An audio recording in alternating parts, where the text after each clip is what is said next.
Outdoor Fishing Adventures. Today's video is going to be on fishing line.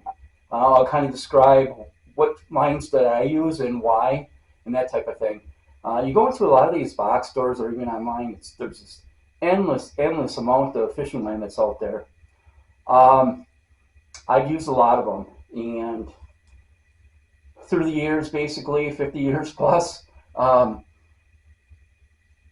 run into a lot of bad ones. I'm not sure exactly how long these sit on the shelf, but they do break down. You go back to my early videos, the lines that I was using were, as far as on any type of pro staff, was bought off the shelf, and basically you cast and you snap the line.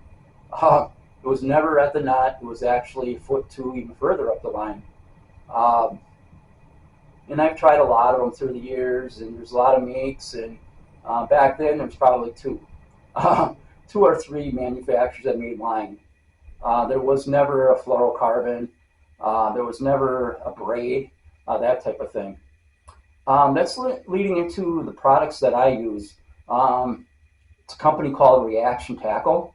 I've been with their company for a while now on their pro staff, and I have been having really good success with it. If you go back to my videos, you can tell basically when I'm fighting a fish, you can actually hear that line stretch and stretch, and to no avail, it doesn't break. I never have to do any. Once in a while, I'll do a retie where I cut off a couple feet or whatever if I'm going over some jagged rocks or that type of thing. Since they're like nice and anything's going to cut. Since I've been using their line, I've never ever broke off a fish at the knot. So that tells you basically the quality of the line, how it's going to tie the knots. Braided line, I'll start there. In my area, upper Midwest, to me it doesn't work very well. I've tried it to no avail. I've never had real success with it. In fact, later in the year I was going to leave my bullheadness aside and actually try it until something happened where it ended my season. One reason is basically, especially in Upper Peninsula of Michigan where I'm from, a lot of spring-fed lakes, very clear. And those fish, they have good eyes, and they'll spot that line going down going down to the bottom, or whatever type of bait you're working. They are going to see that. I found that out years ago, sight fishing. To use a certain type of line, like the green line, green monofilament, they see that. I think last year or 2 years ago, I tried braid. I tried fluorocarbon. It just didn't work. One day I was really struggling really bad. I think I caught one fish in like an 8 or 9 hour day. I went home and I stripped everything off my rods and reels, and I put all monofilament Reaction Tackle back on, and I was catching 10, 15 fish a day. I think down south, they have more cloudy water, longer seasons. They have more vegetation structure, that type of thing, where I can see where actually braided line will work. I see a lot of guys that are on Reaction Tackle's pro staff down south doing surf fishing, and I would say so many of them are actually using the braid. Many colors and multicolors, whites, that type of thing. Deep sea fishing, I see those guys using reaction braids also.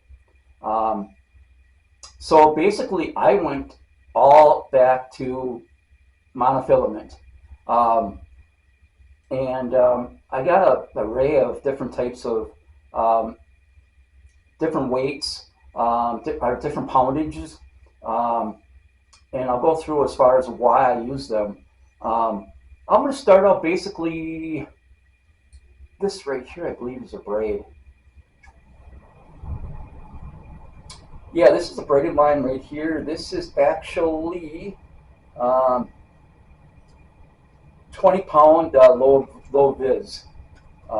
I'm not going to take them out. Just go to their website and they'll basically show the colors, or go to their Instagram or that type of thing, their social media, and you'll basically see the different colors.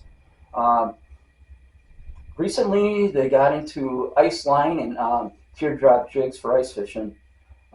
Seen more in the upper Northwest, or, I should say upper Midwest. A lot of ice fishing. As I'm getting older, um, I tried to get back in ice fishing, but it was just too hard for me. Especially this year, I had an injury, and it's just not going to work anymore. But I still keep. I had a bunch of rolls of reaction tackle, ice line. I became friends with a couple wardens, and I handed out them um, some monofilament uh, ice fishing line. So hopefully that'll generate some business for reaction tackle. Um, this is actually, I believe, it is a 10-pound clear monofilament. Um, you'll say, well, you need actual physical the the cord the core ice line for tip ups. I've always used monofilament, and it's never did a freeze up or anything like that.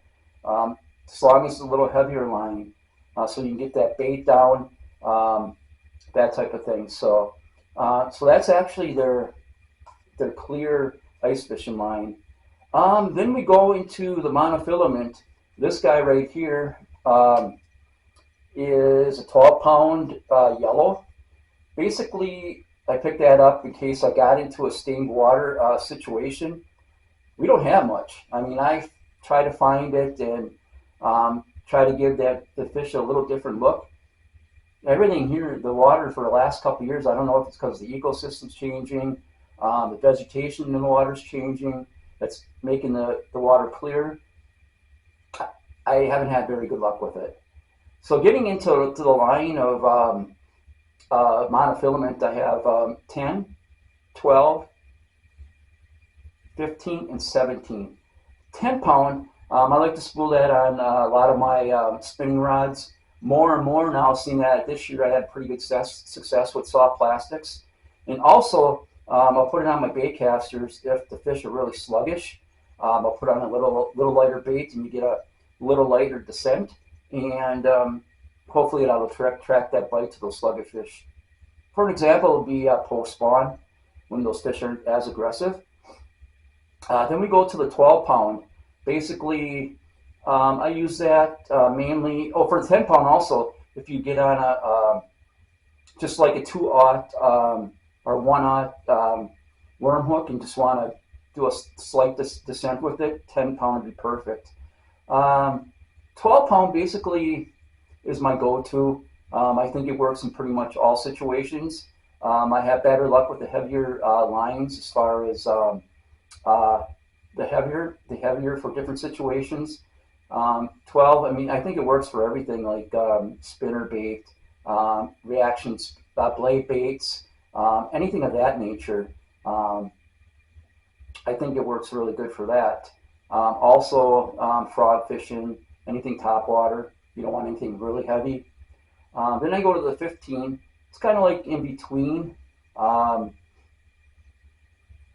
mean, I use it in different situations. For if I want it, if I see a little more structure, that type of thing, I'll put that on like maybe like a rod to give it a little different presentation. Then we go into the 17-pound. I basically use 17-pound for all my jig fishing. I want that rapid descent, and when I jig, I want that. When I jig the bait, I want it to actually smash the structure or rocks or anything like that to get a little more aggressive bite.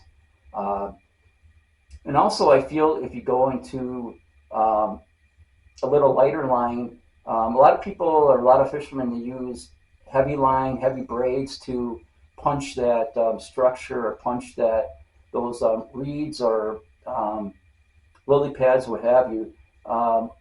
We don't have a whole lot of structure. Lately, in the last couple of years, lily pads and reeds, they come up really late. So what I think, what works for me is if I counter some of those when I cast, I hit the edge or the edge of the lilies or the edge of the structure, and it seems to trigger some bites. So you don't have to actually get right in. Um, and that's where the mono I feel comes in. It's more invisible, so the fish aren't going to see it. Um, I guess fluorocarbon. You say it's less stress or less stretch and that type of thing. Again, I just haven't had really good luck with it. So I just go back to the old reliable um, monofilament. I mean, you've seen a lot of braids out there and that type of thing. I think it just goes down to the situation, whether you're down south beach fishing, or I see a lot of people using it shark fishing, that type of thing. Of course, we don't have it here. So I think still to this day, monofilament gets a bad rap. Um, so basically, that's my reasoning why I use monofilaments. Again, don't forget about their ice fishing line. Again, if you're a braid fan, go for it. They have a really wide selection. Same with the fluorocarbon coated. Um, and they got a large array of bunch of products are growing. What I use a lot of is their tungsten blade baits. Oops. This guy right here. I guess I can't get real close because I wanted to show you basically the lineup of baits here, or a line here. Tungsten's really nice for the environment, not lead, so it's not going to affect the environment where fish are going to get sick. It's going to taint the water, that type of thing. Um, Again, they have a bunch of different weights. I use a lot of the 3/8 ounce. It seems like 3/8 works for me pretty much all the baits. So whether it's a spinner bait, etc., that seems to really work for me a lot. But go to their, I mean, apparel. They have uh, worm binders. Um, let's see what else. I guess just go to